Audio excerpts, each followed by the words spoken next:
ఒకసారి మహానుభావులు పరమాచార్య స్వామి ఒక సభకి వెళ్ళారు. సభలోని వారు మీరు నిరంతరము మంచి మాటలు చెబుతున్నారు. మీరు చేస్తున్న బోధల వలన మేము చేస్తున్నది పాపము అని బాధ పెడుతున్నాయి అని తెలుస్తున్నది. ప్రకృతి యందు దేవతానుగ్రహము లేని స్థితిని కల్పిస్తున్నాయి. మేము పాపములను చేయకుండా నిగ్రహించుకోలేకపోతున్నాము. పాపము నుండి విడివడకుండా ఉండలేని స్థితిలో మమ్మల్ని నిగ్రహించుకోవడానికి మీరు ఎంత బోధ చేసినా మా మనసును మేము మార్చుకోలేకపోతుంటే ఏమి చేయాలి అని అడిగారు.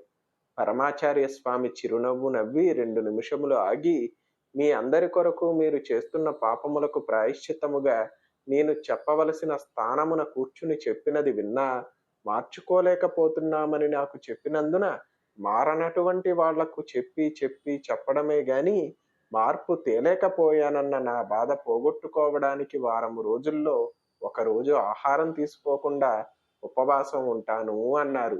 ఆ మాటకి అప్పటి వరకు మేము మారలేకపోతున్నామని అన్న వాళ్ళల్లో 100కి 95% మార్పు వచ్చింది. ఇది యథార్థముగా జరిగిన సంఘటన.